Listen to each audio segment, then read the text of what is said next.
their message is very unequivocal and clear. And this is, again, goes back to our Article 12. Don't repeat Syria in the Caucasus or in Central Asia. By the way, because also Turkey is quite active with NGOs in Central Asia to kind of influence, let's say, the societies in Turkmenistan or in Kazakhstan or in Kyrgyzstan to be, anti-Russian or, opposed to China or whatever. But what they're saying is, don't try this or don't participate in this. And by the way, Turkey, if you're smart, you'll work with us.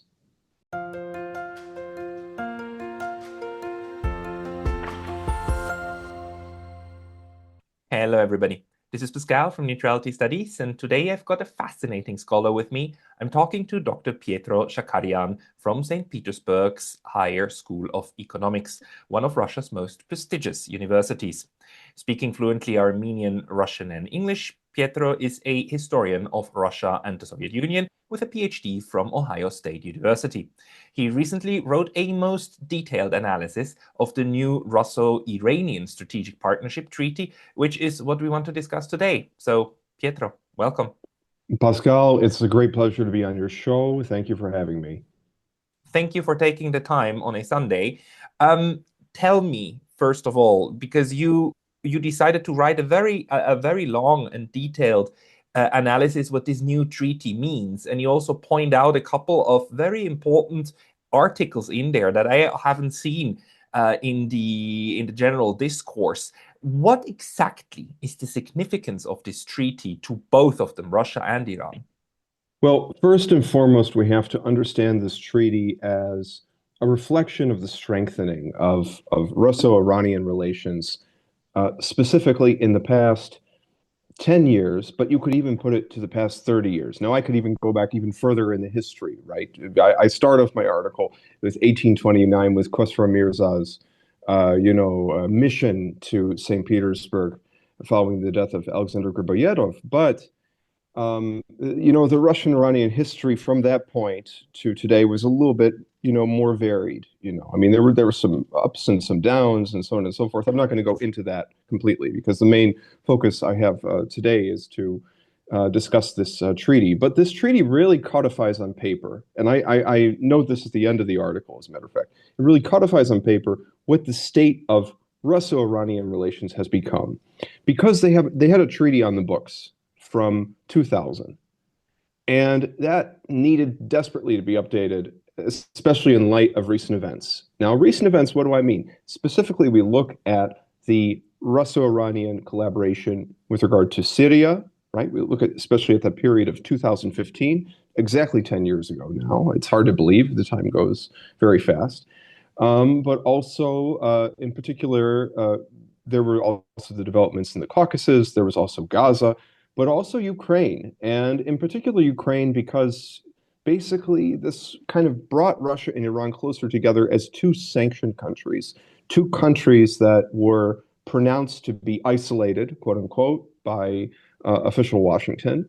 And in the end, we see actually they are proving to the rest of the world that they are going to that they are bucking this isolation. And the question is, how truly isolated are they?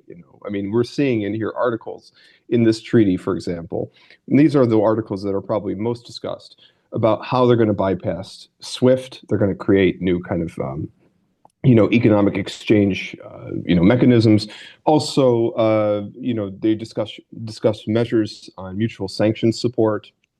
They're not going to support any kind of unilateral coercive measures against the other signatory, and so on and so forth. So that's a huge thing. So right off the bat, I mean, to look at this in the frameworks of what I call the rise of the rest, right? The BRICS, right? This is number one. This is number one. This kind of idea of Russia and Iran coming together as part of this kind of rise of the rest. But there's also a significant defensive component to this treaty. It doesn't mean an alliance. I mean, the Iranian officials say that, the Russian officials say that, and it's true because, you look at the articles, it's not yet something like a military alliance. It creates the framework for something like that, but it's not yet that, right? A pivotal article, actually, when we look at this treaty, it is actually Article 3. And Article 3, Section 3 has in it this note. I mean, this is actually Section 3, where basically it prohibits. So if one of the signatories is attacked, then the other signatory cannot support the aggressor in the event of that attack, and will diplomatically, we can say, support the other country, right? So it's not yet getting to a point where there would be kind of, if Iran is attacked, that Russia would support them, or if let's say if Russia is attacked, Iran would support them. It's not yet that locked in, but it creates the foundation for something like this. You So know, that's that. And also the other thing I want to mention too is how, and this is what I'm getting to shortly into our discussion, how Eurasia focused it is, because so much of our discussions with Russia and Iran focus on the Middle East, and with good reason. We see, their positions on Syria, their positions on many other issues. Even though Russia does not directly support, we can say Iran on the issue of the axis of resistance, it has supported diplomatic efforts to stop the atrocities, really genocide in Gaza.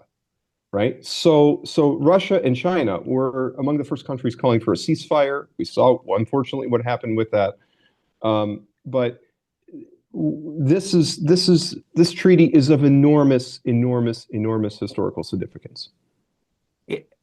I'm quite glad that you're pointing out Article 3, because actually what that thing promises, I mean, is or what this thing is what this channel is also, like by its name, dedicated to. This is a neutrality agreement that both sides promise their military neutrality in case of a third-party war, which is something Russia has been doing a lot. The most important one of those being the Russo-Japanese Neutrality Pact in the Second World War, the Soviet-Japanese Neutrality Pact. Yeah.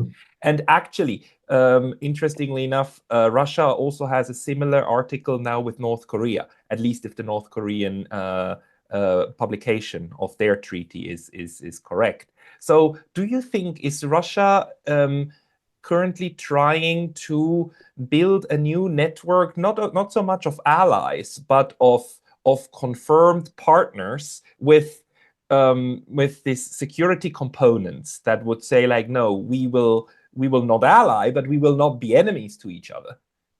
I think that's definitely certainly part of it. I think that especially within the frameworks of BRICS. I mean, we're coming off the Russian BRICS presidency, so they are looking definitely at the idea of expanding their international connections outside of the focus on the West, right? Because their international ties, I mean, overwhelmingly earlier before, they have been very focused on Europe and North America, right? If you look at the Russian foreign ministry priorities in the world, the West used to be among the top, and now they've sunk considerably on that ranking. And but the other thing is, it's a little bit more than that, because when we talk about, for example, some of these other articles, when I talk about, for instance, Article 12, Article 13, Article 14, there is an extraordinarily significant Eurasian dynamic. And this is very important to understand, because look at the basic geography, Pascal. Yeah. Iran mostly corresponds to the historical Iranian plateau, right? Or we can also maybe call it the Iranian or the Persian cultural continent, which spans, I mean, we're talking also, this could informally include in the idea of greater Iran, the countries of the Caucasus and Central Asia in this kind of informal Persian sphere. But really, the Central Asia and the Caucasus, these areas are kind of zones of kind of joint influence, cultural influence, we could say, between Russia and Iran, historically, going back many centuries, right? We think about, Uzbekistan, for example. We look at the great cities of Samarkand, right? There's an enormous Persian influence in these places.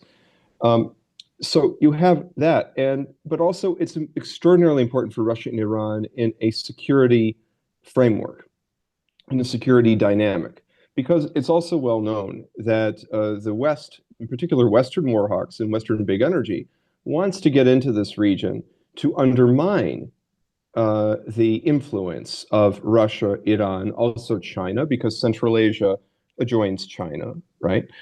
And there have always been these visions for, let's say, a trans-Caspian pipeline, basically to expand what is now the Baku-Tbilisi-Ceyhan pipeline, further east across the Caspian to Turkmenistan. Turkmenistan is a country that has maybe the world's fourth or fifth largest reserve of natural gas. Incredibly important. It's also not counting Kazakhstan, Uzbekistan. These countries in Central Asia are enormously, enormously energy rich, right? They're a big prize on the geopolitical chessboard, right? If we go back to, Zabig's grand chessboard, right? That a lot of, kind of, I guess you could say war hawks in the West, allied with big energy interests, want to kind of cut in here to contain, as they see it, Russia and Iran. So it's not without coincidence that Article 13 is devoted entirely to the Caspian region. There are can you tell us what it says? Well, it basically, the overall point, I mean, would you like me to go over Article 12, 13, or 14? Tell me like what's important about them. Can you tell us what they? Well, first of all, Article 12 of these treaties. So basically, Article 12, it basically obliges the signatories, as I wrote in my article, to promote the strengthening of peace and security in the Caspian region, Central Asia, Transcaucasia, which is the South Caucasus, and the Middle East. And it unequivocally calls on the sides to cooperate with the objective of preventing the interference and destabilizing presence of third states, which most certainly means, certainly first and foremost, the United States, but also the United Kingdom. So BP has a 30% stake in the BTC pipeline. Also Israel, also the states of the EU. Also, you could include Turkey in that, although there might be some debate. Is Turkey a part of this region, or is it an interloper, right? From the Iranian and Russian point of view, the view of Turkey has not been so positive since the events in Syria, right? But in any case, it's against the third states. So that's one whole article. That's the main focus of it. And the Caspian, Article 13 details specifically, in these four sections, the necessity of this region to both Russia and Iran, in terms of, maybe we can say security cooperation, economic cooperation, north-south cooperation, right? We talk about this idea of the north-south corridor. The Caspian Sea is another potential avenue for that, not only over land through Azerbaijan or through Turkmenistan, but also over sea.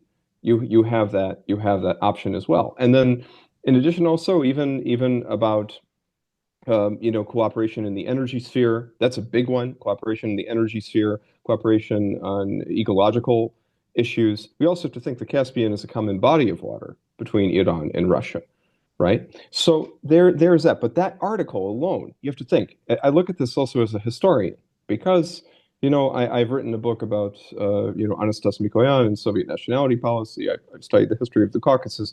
And so I look at this treaty and I look at Article 13, for example, and I see that they are devoting an entire article to just one region, the Caspian region. That tells me a lot, which is really interesting because in the press conference of Putin and Pezeshkian, they only mention, as I wrote in the article, they mention the Middle East 6 times, and they mention the Caucasus 3 times. They don't mention the Caspian region once.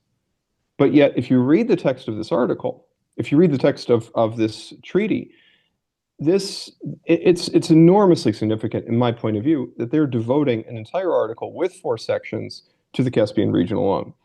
Then you have Article 14. Oh yes, go. Do you think in a way this is, carving up is the wrong word, but this is a agreement between these two very big powers that basically the Caspian Sea region is their cooperative sphere, and they will actively promise each other to prevent third states from trying to intervene the way that things are happening around the Black Sea. From a Russian perspective, the Black Sea used to be something that they only needed to worry in terms of like with Turkey, but with them they had a working arrangement, especially during the Cold War. And then, basically the Black Sea is today a contested area, and had, depending on how things go with Ukraine, or had they gone a different way, the Black Sea would be another NATO lake. Which is, so this march to the east is something that this is supposed to stop from the Russian perspective. Well, the Black Sea is enormously significant. The Black Sea Basin has always been enormously significant to Russia, not only in terms of Ukraine, but also in terms of Georgia, right? Now, Georgia is kind of, Yeah. very smartly, very wisely, I would say, kind of developing an independent pro-Georgian geopolitical vector, not pro-Western, not necessarily Yes. pro-Russian. They're doing a pro-Georgian geopolitical vector, right? And unfortunately, that government is under enormous pressure from the West to unequivocally ally with the West. And also, it has been included in the past in these geopolitical schemes to undercut Russia in the south, right? In the Black Sea Basin, stretching toward the Caspian Basin through like I say, the BTC pipeline. Fortunately for the Georgian people, because we saw the outcome of such policies with Saakashvili in 2008, fortunately for the Georgian people, they have they have a very pragmatic government in power in Tbilisi. And we can say that that's another potential zone of concern for Russia too. Ukraine certainly as well. I mean, this is why Russia puts such a high premium on, in addition to other reasons, obviously. I mean, Crimea, I don't need to go into the deep Russian history over Crimea, and also, the fact that it's a majority Russian.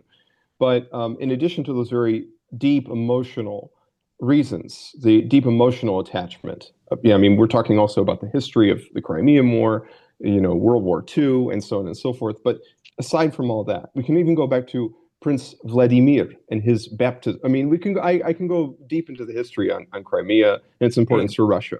But the bottom line is that northern Black Sea area is very important for Russia. And in particular, in the context of this Ukraine conflict, a lot of buzz, as you probably well know, has been made about, Odessa on the Black Sea. I mean, this is an enormously, not only is it again very emotionally significant to the Russians, but it's very strategically important too. But I think one of your arguments, or what you're telling us, that is, despite the fact that Russia and Iran themselves framed or talked about their treaty in the context of the Middle East, which is exactly what was going on, Syria, that was going on at that time, and in the context also of Ukraine. And this is naturally something that a lot of commentators would perceive this as. Your argument is that this treaty is also very strategically aimed toward the Caspian Sea and shielding the Caspian, right? Yeah, and not also only the Caspian creating Sea. these energy links. Yeah, not and only with the Caspian energy, Sea. then trade links. Yeah. Not only the Caspian Sea, but also the Caucasus and Central Asia. That Eurasian area. I mean, the former Soviet republics of the Caucasus and Central Asia, combined with, that area. Again, this is kind of where Russia, Russia and Iran, their interests very much intersect, and that's enormously significant in this treaty. It comes out more than the Middle East. The Middle East is mentioned. Now, where the Middle East, I think, factors even more significantly in the context of this is not only in terms of the recent events that we focus on so much, but also the shadow of what happened, the shadow of Syria, right? This treaty is also telling us that basically we're not going to let another Syria happen. We're not going to let this happen in our backyard. We're not going to let it happen, let's say, in the Caucasus or in Central Asia or anywhere, right? We are now, what Article 12 is saying is we're the cops on the block, and we're going to enforce the situation here and make sure that external players don't get in to undermine our national security. That's what they really are pushing here, Pascal. I mean, it's a big thing. And it's not even counting all the other articles about cultural cooperation and so on and so forth, the promotion of Persian literature in Russia, Russian literature in Iran, and so on and so forth. But this is very significant, especially when we take into account you have these smaller countries in the region, right? You have, for example, Armenia. You have Nikol Pashinyan. He's flirting with the West, with the EU. Not a very smart move. We saw how this show ended with Mikhail Saakashvili, right? For Armenia, the security implications of this are really, really, serious and very dire. But also Ilham Aliyev in Azerbaijan, even though he talks a good talk with Putin, at the end of the day, he has been very, very close with Israel, with Turkey, with NATO in the region. And there is certainly concern that, he could maybe attack Armenia, maybe take this region known as the Zangezur corridor, or actually really it's known as the Sunnik province, but historical region of Zangezur in the south of Armenia. And that could cut off Iran from the Eurasian Economic Union. right? Now, there's also a political way, if you're the Western strategist and you want to disrupt the Russian-Iranian contact in the Caucasus, there are two ways you can achieve this. One is through the brute force way, where you have Aliyev take or attempt to take the Zangezur corridor. The other way might be, if you have Nikol Pashinyan, try to withdraw from the Eurasian Union and join the EU, which I think is really idiotic because you have to think, why of all times, if you're ever going to join the EU, why would you join it now when Europe is in immense, immense crisis, right? You can tell I'm sure you can tell our listeners all about that, Pascal, from a Swiss point of view. But this is the worst time But to this go seems with to the be EU. his strategy. I mean, even if it is, Pashinyan, and by the way, also Georgia, the Georgian government officially said we still want to join the European Union. We're just not okay with this, with all the bullying that's going on, and a couple of the requirements. But they're still very pro EU. So, and this is a reality that we also need to deal with, even though it is not a good point in time. Both of these countries, Armenia and Georgia, would benefit from being a place to cheaply produce products and then export them into such a large market. A lot of Absolutely, sectors would 100%. benefit from And that. they've already benefited enormously from Russia's rise, really economic rise, because I can tell you, living in St. Petersburg, that it's very prosperous. It's not what they say. I mean, I've been back to the States, and people ask me, are people starving in Russia? As if it's like in 1918 or something like that. And I'm like, no, not really. It's completely different than what you think. I mean, you should come and see it for yourself. It's extraordinary. I mean, Um, Russia, it's booming. I mean, I even went to the regions. I went to the villages. I went to the Karelian Republic. I went to Petrozavodsk, and I saw the villages when I was on the train from St. Petersburg to Petrozavodsk. And it's amazing how freshly painted houses, flowers, right? The Russian countryside even looks pretty good, at least in this part of we can say northwestern Russia. I mean, I'm not speaking for the whole of Russia because it's an enormous country, and I'm sure there are parts that don't look so good. This is the case with but any large country, but yeah, but that's the thing with we need to come back again to Iran because there's still so much to talk about yes, with the absolutely, region. But you're absolutely right. The question though is, I mean, the other way to get to Iran is through Kazakhstan. I mean, yes. there's only one more country on the other side of the Caspian Sea because the Caspian Sea is the smallest of the seven, right? Well, frankly, yes. And actually, this is what I've been saying, because there was this idea, let's run the pipeline through Azerbaijan. Well, Azerbaijan is not very reliable. I It, mean, look at how they treated Russia with the whole plane issue. The plane crash that happened recently in the vicinity of the Caspian Sea, this was due most likely to bird interference, yet Ilham Aliyev was jumping up and down saying that the Russians shot it down, even by mistake. And he was demanding apologies and so on and so forth. And yet the Russians did not shoot it down. And the plane went all over the Caspian Sea until it nearly reached, the coastline. And it was an unfortunate crash, unfortunate tragedy, but it was not something that was caused by Russia. But the fact that he was so willing to do that, if I were Russia, and especially after the whole Syrian business, I would look at that very, very suspiciously. Now, I think the idea of Russia and Iran is if we run that Caspian pipeline through Azerbaijan, then we can control Aliyev more. But there's always that risk that you could repeat what happened with Turkey, that we give Turkey stuff, we give Turkey, all sorts of concessions with the hope that they'll be more reasonable, that they won't do anything crazy. But then what happens? Turkey, allies with Israel, and next thing we know, HTS is in Damascus, right? And Russia and Iran don't want to see that repeated. So actually, if I were Russia and Iran, frankly, I would think about making that pipeline go through Kazakhstan, like you say, and Turkmenistan. Not only are those countries, reliable political regimes, governments that really we can say at the end of the day, I mean, are fairly friendly toward Russia and Iran. Actually, they're quite friendly toward Russia and Iran.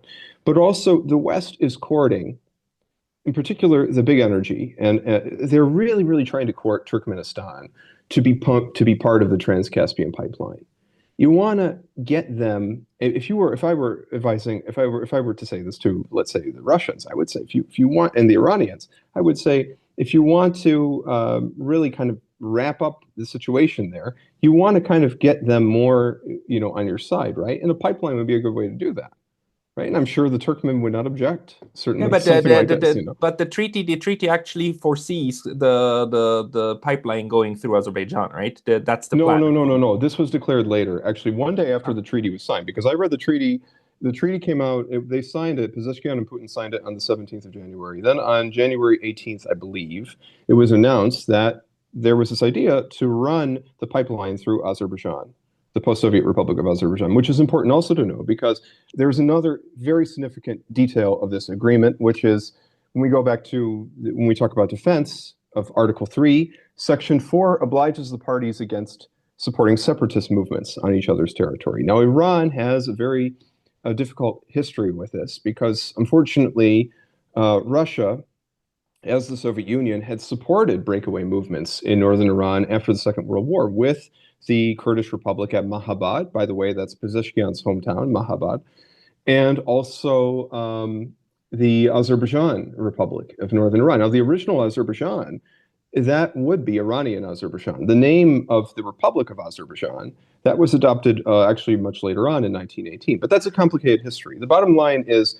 that you also have a case where in more recent decades, the post-Soviet Republic of Azerbaijan, that is Ilham Aliyev's Azerbaijan, with Israeli support, also American support, especially American warhawks, they have been voicing these aspirations to maybe,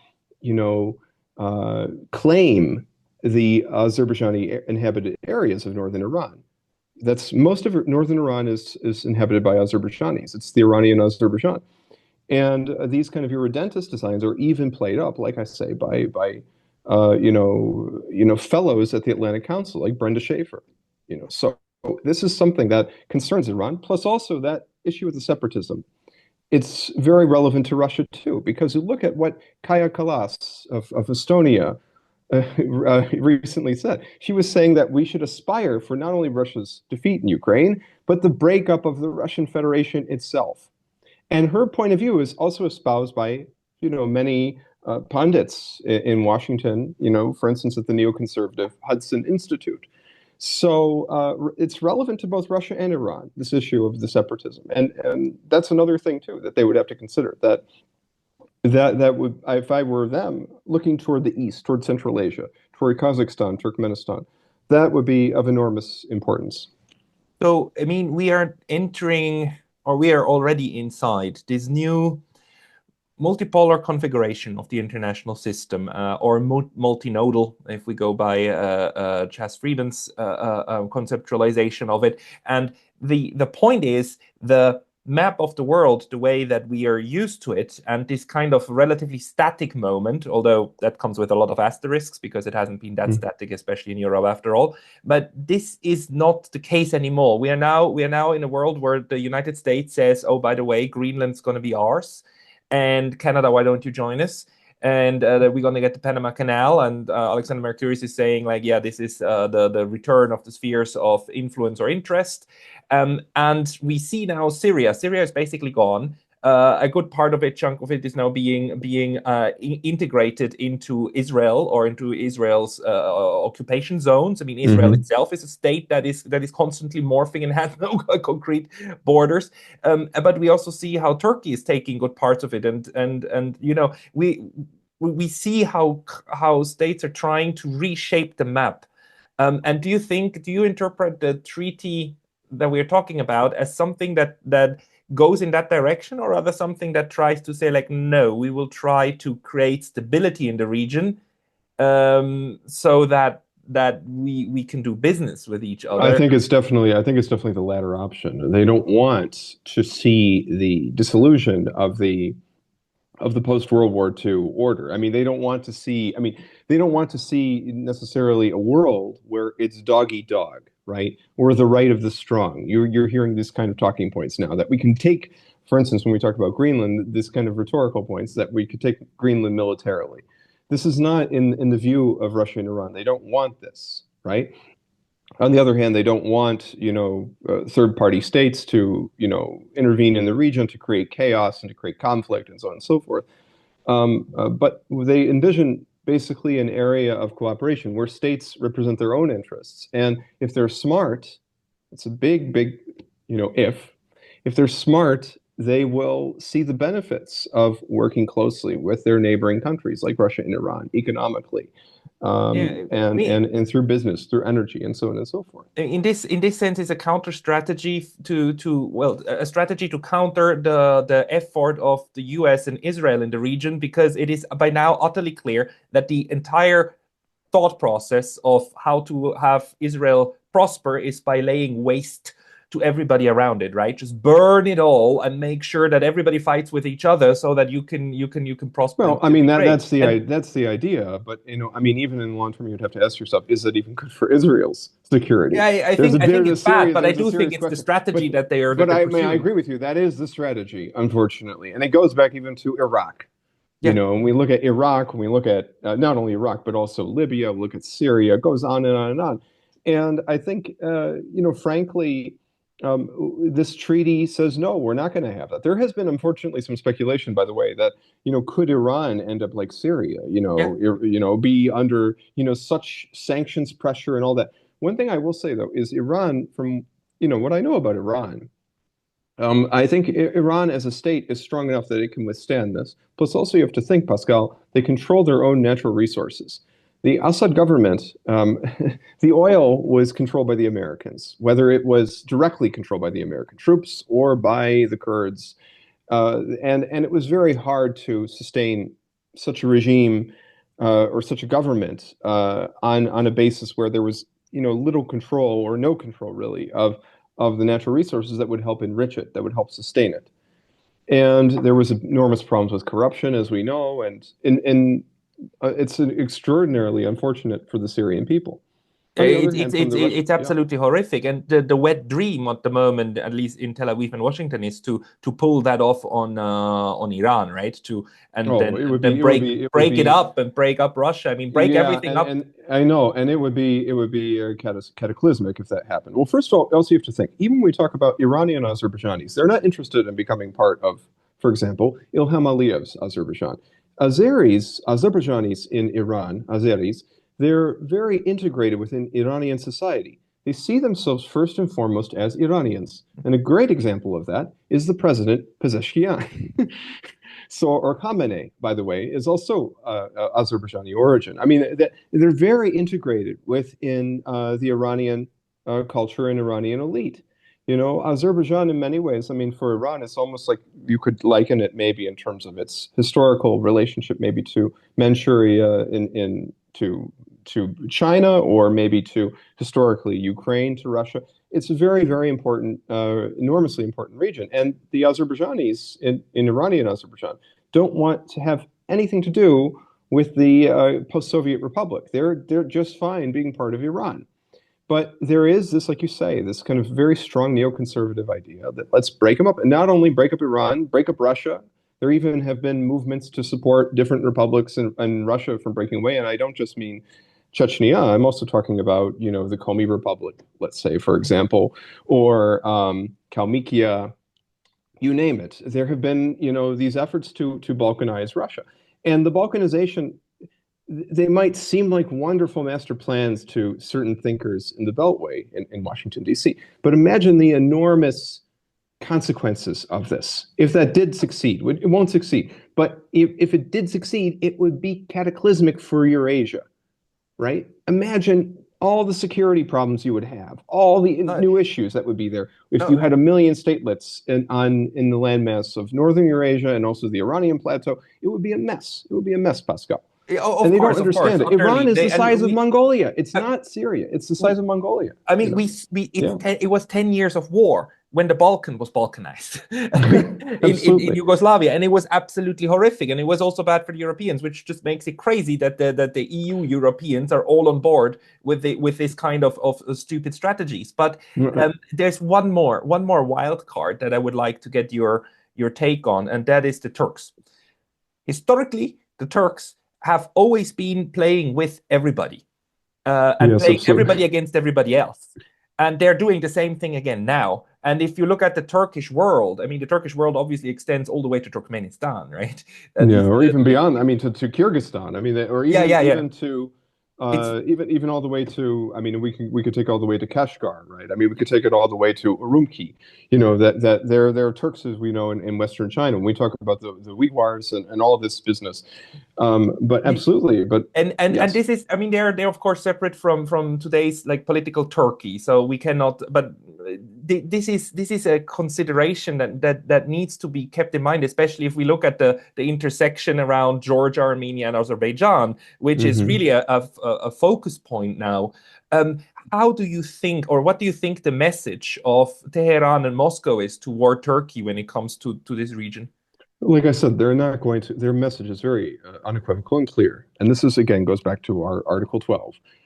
Don't repeat Syria in the Caucasus or in Central Asia. By the way, because also Turkey is quite active with NGOs in Central Asia to kind of influence, let's say, the societies in Turkmenistan or in Kazakhstan or in Kyrgyzstan to be, anti-Russian or, opposed to China or whatever. But what they're saying is, don't try this or don't participate in this. And by the way, Turkey, if you're smart, you'll work with us. We were putting out our hand to you with Syria, right? We had peace dealings over Syria with you, right? If you were smart, you would have worked with us, and the world would have been a much more stable place. Well, unfortunately, Turkey, this is going to end very badly for them because they're going to learn the hard way. It's when you have a balkanized country to yourself, it's not a security boon for you. It's not a plus for Turkey. Plus, also Turkey has so many other problems. 25 to 30% of the population of Turkey is Kurdish. There has not been a serious effort by any Turkish government to integrate these people and these regions into Turkey. There has only been war and repression against the Kurdish nationality. Since 2015, they did the opposite. Erdogan actively undermined the reconciliation process that was underway, actively did away with their party, their political party, and cut them Absolutely, out of the absolutely. political process. And I was stunned by that because I thought to myself, Mr. Erdogan, I mean, he was smart actually at first. Admittedly, I will say that because he was negotiating with them. That's what you do if you're the Turkish president. He was also quite smart early on to get the military under civilian control because in the Turkish history, as we know, they would have a coup every Yeah. once so often if this political leader stepped out of line. And he got to his credit, he got the military under civilian control. But then, he created his own, kind of power, Sultanate. yeah, sultanate in Turkey. And I think, frankly, again, if they're smart, they'll work with Russia and Iran, right? But unfortunately, you also have to think about the limitations Turkey has. Turkey's a member of NATO, and to some extent, if you're Russia and Iran, that's always going to be something you're looking at. That no matter what we do, Turkey at the end of the day is still integrated within the Western military structures. Not only militarily, integrated within those structures, but also we can say politically, ideologically. I mean, you have to think Turkey joined NATO in 1952, I believe it was, and they have been working very closely doing military exercises, military cooperation with the United States. They had been trained for decades to Yeah. hate the Ruskies, to hate the commies, and it's not going to change overnight. No, It's not going to but change overnight. the Turks have a long history of playing with both sides. I mean, They also do, also absolutely. during the Second World War, the best thing that happened to Turkey was that Germany attacked the Soviet Union because that took all the pressure off them. And and when we look at Iran, in the Second World War, the Soviet Union and Great Britain invaded them in Yes, they order did. to forestall any kind of Teheranian cooperation with especially oil deliveries to Germany. So I mean, this And is the, an and also the other important thing was the Lend-Lease, securing that because you have to think. I mean, Iran geographically. First of all, I mean, there was also a history there, even unfortunately, we can say at the beginning of the century, where Britain and Russia, as the Russian Empire, had divided Iran into spheres of influence. Russia actually was involved in intervening during the period of the Persian Constitutional Revolution.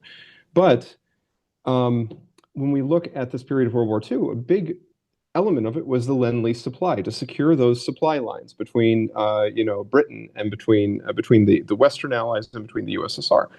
And yeah, I mean, absolutely. But Turkey, like you say, was extraordinarily smart. They did conclude an agreement with Germany in 1941, but they were very keen to be neutral Mhm. during the course of the war. The Soviet Union, early on, they suspected Turkey is leaning toward maybe Germany, but in the end, Turkey was. And then also Turkey, if you notice, one of the things they did is when the war, it was very clear that Germany lost the war, and it was very clear that the Soviet Union, kind of was pushing through in, excuse me, was pushing through toward liberating its lands and winning the war in Europe.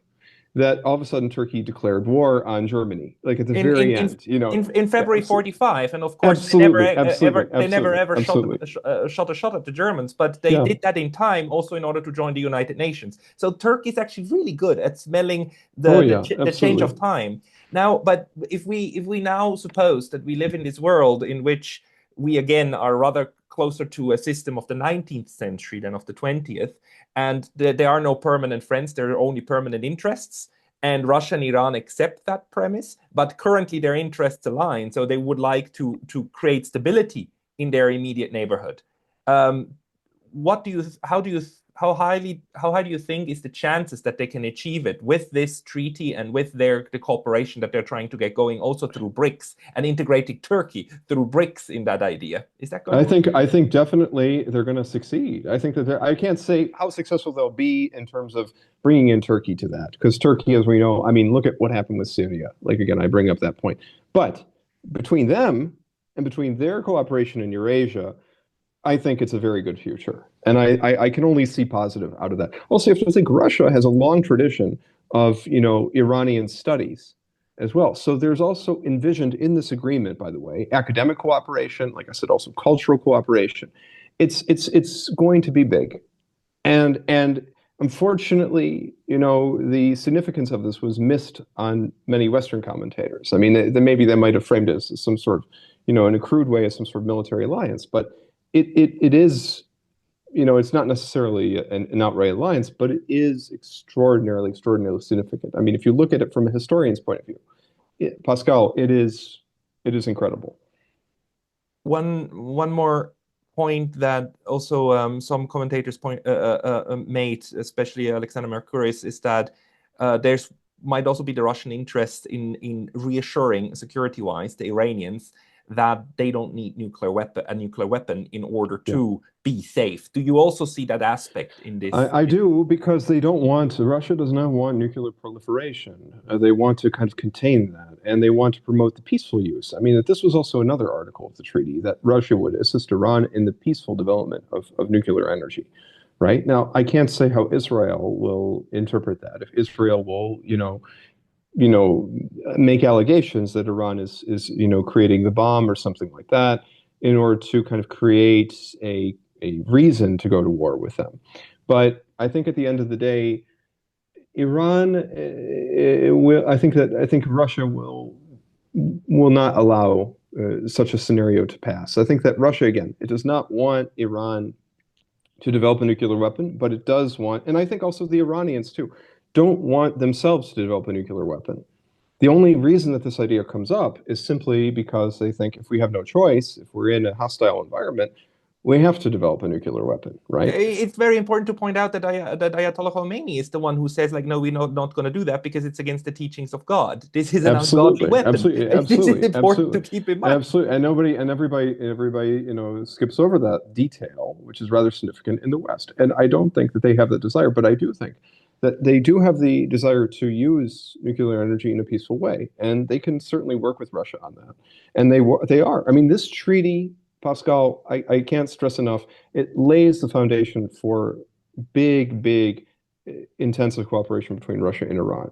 Might it be a reason for the US and Israel to try to kill it on arrival as soon as I mean, they're possible? they're gonna they're gonna they're gonna try, but I think, frankly, the reasons of the timing of the signing of this is quite significant. I mean, there were also delays too on the Iranian side, and so on and so forth. But I think it was interesting how they decided just days before Trump gets inaugurated to sign this agreement. Right? I think it was very important because it signals that first of all, to the United States, we're not going to compromise on our relations with Iran. They're very important. They're very significant. That's a red line.